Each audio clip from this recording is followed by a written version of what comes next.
कराची वाला जो है वो कट किया हुआ है, वो नहीं जा रही है। पाकिस्तान पहुंच जाएगी इसी तरह से, वहाँ से कहीं नहीं जा सकते। तो वहाँ पे फिर अलग से टिकट खरीदना पड़ेगा। 15,000 का तो नहीं होता, 25,000 का होता है। इस वक्त सस्ता ही होगा। इस वक्त सस्ता होगा। लेट्स सी, अभी वो क्या कह रहा है, कितना टाइम लगेगा? बस जैसे ही नंबर कॉल करेगा। अल्लाह करे कुछ हो जाए। मैं तो कह रही हूँ आज एक और दिन रुक जाते हैं, कल शायद कराची चला जाए। आप बताएं, क्योंकि हम लोग फ्री में ही रुके हुए ना, तो एक दिन और वेट कर लेते हैं कराची के लिए। अगर हमने दोनों टिकट कैंसिल करा, हाँ मुझे लग रहा है शायद पैसे नहीं मिलेंगे। अच्छा, अगर तो नहीं ले रही हूँ तो डायरेक्ट कराची ही जाएगा, फिर हमें एक्स्ट्रा पैसे बच करेंगे, पैसे देने ही पड़ेगा, तो लाहौर भी चलेगा। सही है। मुझे कह रही यहाँ आ जाओ, जगह है, और उनको पता नहीं है कि मैं उनके पीछे ही बैठी हुई हूँ।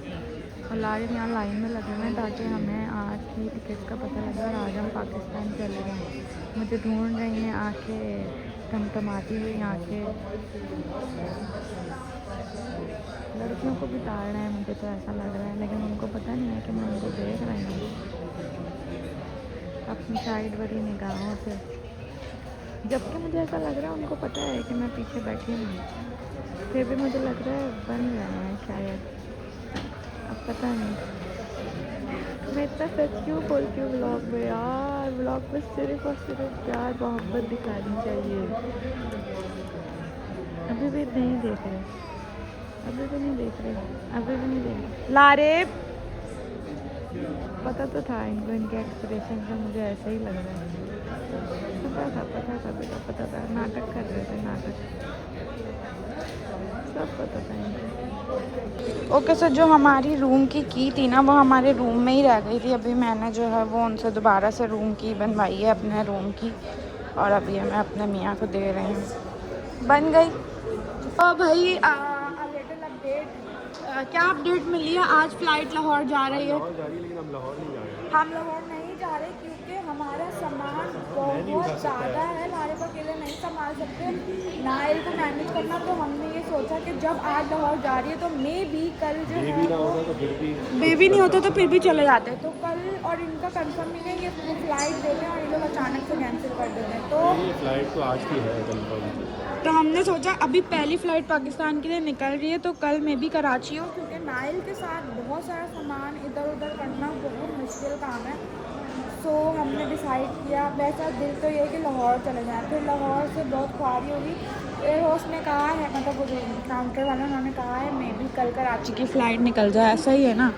तो इसलिए हम लोग एक दिन और वेट कर रहे हैं, लेकिन डर भी लग रहा है कि लाहौर चले जाएँ या नहीं जाएँ, डिसाइड नहीं कर पा रहे हम लोग। लेट्स सी, रात तक मैं थोड़ी अपडेट दूंगी आप लोगों को। खैर अभी तो हम लोग इफ्तारी करने जा रहे हैं, रोज़े का टाइम हो गया है। क्या ला रहे इतने बदतमीज हैं, वहाँ से नाइल के यहाँ लिया है, मैं डर गई। मैंने कहा नाइल कहाँ चला गया, रो रहा था। मैंने कहा वो गरीब है ना, दूर नहीं जाना पड़ता। जी तो भाई मैंने नाइल को गोद में लिया हुआ है और मैं उसको सुलाने की कोशिश कर रही हूँ। यहाँ मेरे मियाँ अपनी इफ्तारी निकाल रहे हैं। इफ्तारी में उन्होंने अभी अभी निकाले हैं वेजिटेबल समोसे, और अभी वो कुछ और निकाल लें। मेरा फ़ोन बहुत हिल रहा होगा क्योंकि मैं नाइल को सुलाने की भरपूर कोशिश में लगी हुई हूँ, और नाइल बहुत ज़्यादा नींद में है। नाइल सोएगा तो मैं भी इफ्तारी करूँगी। खैर, हेलो गाइस, तो हम लोग अपने रूम में आ गए थे, और काफ़ी सारे लोगों के सवाल ये आ रहे थे कि आप लोग को दुबई अभी रमज़ान में जाना ही नहीं चाहिए था, और आप लोग गए ही क्यों, रमज़ान आप लोग को घर में गुजारना चाहिए था। मैंने जैसे कि आप लोग को बताया कि बहुत सारी ऐसी चीज़ें होती हैं जो हम लोग नहीं बता रहे होते पब्लिकली। बहुत सारी चीज़ें होती हैं, मैं ऐसी इन्फ्लुएंसर हूँ कि मैं सब बता देती हूँ, बट कुछ ऐसी चीज़ें प्राइवेट होती हैं जो लारिब मुझे नहीं शेयर करने देते पब्लिकली। सबसे पहली चीज़, कभी भी लारिब ने मुझे अपने फादर पब्लिकली शो नहीं करने दिए। वो बहुत ज़्यादा बीमार रहते थे, और काफ़ी सारे लोग सवाल कर रहे थे कि आपके ससुर की डेथ कब हुई, और अगर डेथ हो गई थी तो आप दुबई में क्या कर रही हैं, क्योंकि मैंने ही अपने एक व्लॉग में बताया कि मेरी सास जो हैं वो इद्दत में हैं और मेरे ससुर के इंतकाल को मेरे ख्याल से 4 महीने होने वाले हैं, 3 महीने हो गए हैं, ऐसा ही है। 6 दिसंबर को इंतकाल हुआ था, तो अब 3 महीने हो गए हैं। तो हम लारिब ने कभी भी, मैंने ना अपने ससुर को शो किया, और उनकी तबीयत बहुत ज़्यादा ख़राब थी। 8 साल से ही वो बीमार थे, बट मेरी शादी से 1 साल पहले से वो बिल्कुल बेड पे आ गए थे और उनकी कंडीशन बहुत ज़्यादा ख़राब थी, बहुत ज़्यादा ख़राब थी। वो बहुत बीमार थे, बहुत ज़्यादा बीमार थे, मतलब ना वो बोल सकते थे ना वो खा सकते थे, उनको सब कुछ खुद खिलाना पड़ता था, उनको नहलाना खुद पड़ता था, मतलब सारी चीज़ें, वो हर चीज़ से महरूम हो गए थे और उनकी तबीयत बिल्कुल सही नहीं थी। खैर उनका इंतकाल हो गया था और मैंने एक स्टोरी भी लगाई थी अपने स्नैपचैट पे, बाकी मैंने व्लॉग्स वगैरह कुछ भी नहीं बनाया था, मैंने बताया भी नहीं और ना ही मैंने स्नैप पे डाला, क्योंकि मुझे मेरे शौहर की तरफ से इजाज़त नहीं थी, क्योंकि उन्होंने मुझे ये कहा था कि ये तुम्हारी पब्लिकली लाइफ है और ये हमारी प्राइवेट लाइफ है, तो तुम मेरे पेरेंट्स या इस तरह की चीज़ें जो है इस पर शेयर नहीं करो। तो फिर मैंने कभी भी ना शेयर करी, ना मैंने कभी दिखाया। मेरी सास हाँ बातें वगैरह करती हैं तो हम लोग जो, मैं उनकी आवाज़ वगैरह डाल देती हूँ, और वो तो खुद से ही नहीं आती व्लॉग में, वरना लारिब की तरफ से ऐसा कोई मनादी नहीं है। बट लारिब नहीं चाहते थे, क्योंकि जब मैंने लारिब से सवाल किया कि आप अपने फादर को क्यों नहीं दिखाने देते मुझे व्लॉग में, लोगों से क्यों नहीं इंट्रोड्यूस करवाने दे रहे, तो लारिब ने मुझे एक ही बात बोली, अगर पापा सही होते तो वो कभी भी नहीं चाहते कि उनको कोई इस तरह देखे। और जब उनका इंतकाल हुआ था मैंने इतना शो नहीं किया था कहीं पर भी, सिर्फ स्नैपचैट पे स्टोरीज़ लगाई थी और लारिब ने भी स्टोरीज़ लगाई थी, क्योंकि मेरा काम ऐसा है कि मैं आप लोगों को बता नहीं सकती, शायद लोग मेरा मजाक उड़ाएंगे और लोग मेरे बारे में बहुत बुरा भला बोलेंगे। जब उनका इंतकाल हुआ था तो मैंने 10 दिन तक कुछ भी नहीं लगाया था, ना स्टोरीज लगाई थी, कुछ भी नहीं लगाया था, क्योंकि ज़ाहिर है हम लोग बहुत सदमे में चले गए थे। उनके साथ एक टाइम स्पेंड कर रहे थे, वो हंसते थे, इशारों में बातें करते थे और बहुत बुरा हमारा हाल था। और मेरी स्नैपचैट फैमिली को ज़्यादातर पता ही है कि लारिब के फादर का इंतकाल हुआ था। उसके बाद हम लोगों को बहुत बड़ा लॉस हुआ। वो इस तरह के मेरे स्नैपचैट पे डेली बेसिस पे स्टोरीज़ लगती हैं, तो वो सब कुछ स्नैपचैट से ही होता है। उसके बाद मेरे स्नैपचैट से जब मैंने 10 दिन कुछ नहीं किया तो स्नैपचैट ने पता नहीं क्या करा, मेरी अर्निंग वहाँ से जो है वो बंद तो नहीं हुई, लेकिन एक एग्जांपल देती हूँ। फॉर एग्जांपल अगर मैं 100% अर्न कर रही थी वहाँ से, तो मेरा 10% फिर अर्निंग आने लगी वो 10 डेज़ में मेरा, और अभी तक ऐसा ही है, 4 महीने होने वाले हैं, मेरा स्नैपचैट सही नहीं हुआ। तो इसलिए पब्लिकली लोग बहुत जज करते हैं और बहुत बातें बनाते हैं, तो वो बस सारी चीज़ों को देखते हुए मैंने कुछ भी शेयर नहीं किया था। अरे भाई दुबई हम लोग क्या कर रहे हैं, मैंने ये चीज़ भी इतना ओपनली नहीं बताई किसी को भी। लारिब की वर्कशॉप्स थी, लारिब इंटरनेशनल सर्टिफिकेशन के लिए दुबई आना था और हमें 1 महीने से ज़्यादा ही रहना था यहाँ पे। लारिब की सर्टिफिकेशन थी और इसीलिए हम लोग का रमज़ान में आधा था और आधा जो है वो नॉर्मल डेज थे हमारे। मतलब हम आए थे 24 जनवरी को हम आए थे और हमारी वापसी थी 28 फरवरी को। तो हमारे नसीब में नहीं था वापस जाना और हम फंस गए। बिल्कुल भी शौक से नहीं आए कि मतलब अब बंदा घूमने जाता है तो वो 1 हफ्ता 10 दिन 15 दिन रह लेता है, बट हमारा इतना लंबा, हमने प्रॉपर घर लिया, सारी चीज़ें ली, वो इसीलिए क्योंकि हमने प्रॉपर यहाँ पे हर चीज़ एक्सप्लोर करनी थी, क्योंकि हमारा प्रॉपर इरादा है यहाँ पे शिफ्ट होने का।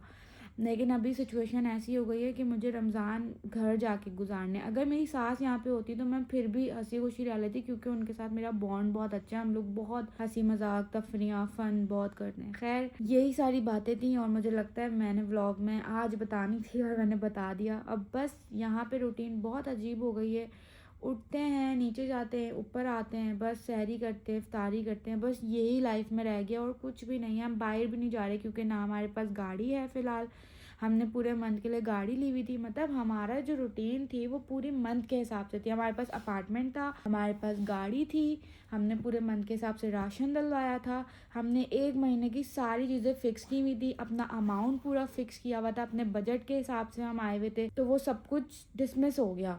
लेकिन खैर हर चीज़ में अल्लाह की बेहतरी होती है, इसमें भी खुश हूँ। बट रोना सिर्फ इस बात पे आ रहा है कि मैंने घर वापस जाना है, अपनी फैमिली के पास जाना है।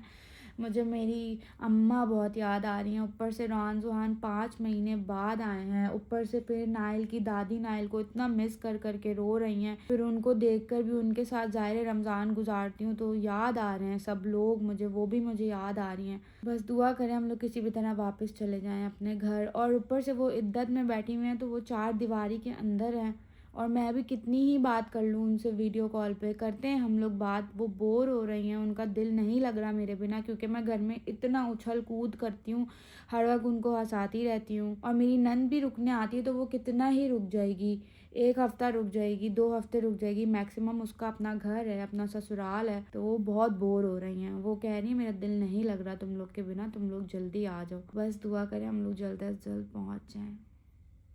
तो गाइस फाइनली ये मैडम बिस्मा आ गई हैं। फाइनली आ गई, इनको मेरी याद आ गई। कैसे आपको मेरी याद आ गई? आप किस तरह खानदान लेकर आई हूं, पीछे दिखाओ। पीछे, ओ माय गॉड इतने सारे लोग हैं, मुंह छुपा रहे हैं अपना।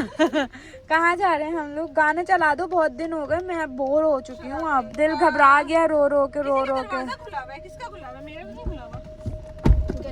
नहीं, इस तरफ खुला हुआ है। हुदा भाभी आपका देखो, अब देख। हाँ अब सही है, चाहिए। चलो गाइस देखते हैं कश्यप वर्सेस हुदा कौन जीतता है। नंबर 2 है तुम लोगों का।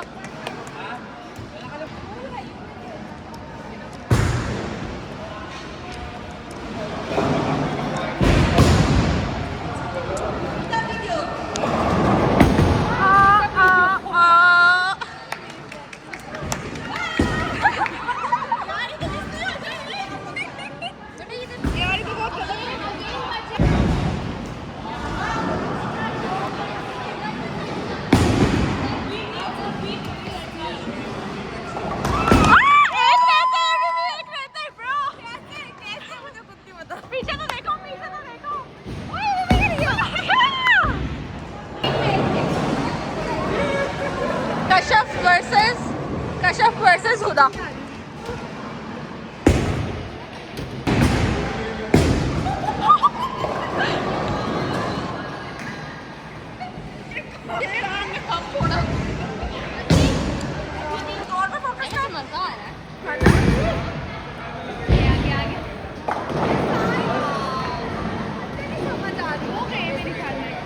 Thank you so much Bisma कि आपने इतनी हेल्प करी मेरी और इतना आपने जो है ख्याल रखा। Thank you, bye bye. So अभी हम लोग दोबारा से आए हैं रिसेप्शन की तरफ और हम अपडेट ले रहे हैं। और ये सुबह से लगी हुई है। ये कराची को सारी उड़ गई हैं अभी तक, कैसे पता? आपको ऐसे पता है सारी उड़ चुकी हैं? अरे 9:50 आखिरी टाइम था, अभी 12:30 हो गए। ये सारी आज के दिन में उड़ी हैं वैसे? सारी नहीं उड़ी ना, कराची की तो उड़ी नहीं, लिखा हुआ काट दी। कराची क्यों काटा है मुझे ये समझ नहीं आया, मैं फाड़ दूँ इस पेपर को। गाइस हम लोग को बहुत फनी बात बताती हूँ। हम लोग अभी शायरी करने गए थे, बट मैं क्या ही एक रोज़ ब्लॉग शायरी का बनाऊँ और वो सारी चीज़ें रोज़ दिखाऊँ। तो बस की बात ये थी कि हमें नहीं पता हम वापस कब जा रहे हैं। मैं रोज़ यहाँ पे शायरी करके आ रही हूँ, रोज़ इफ्तारी करके आ रही हूँ। अभी ना मैं सबको टाटा करके आई हूँ। बाय, आज हमारी दुबई में लास्ट शायरी, हम कल जाने वाले जाके हमारा कुछ नहीं हो गया। बाय, आज हमारी आखिरी शायरी थी, अब हम मिलेंगे फिर कभी। अलवी एक दूसरे की ना ही करता हर चीज़। चलो चलो, उसकी इज्जत रख लेती हूँ मैं फ़ोन नीचे कर लिया। अच्छा तो मैं क्या बता रही थी, मैंने सबको बाय बाय कर दिया ना। मेरी आखिरी शायरी दुबई में, हम कल चले जाएंगे, जबकि हम नहीं जा रहे। लेकिन मुझे रोना आ रहा है फिर से। सबको बाय कर दिया, कल से फिर अपना यही मुंह दिखाऊंगी।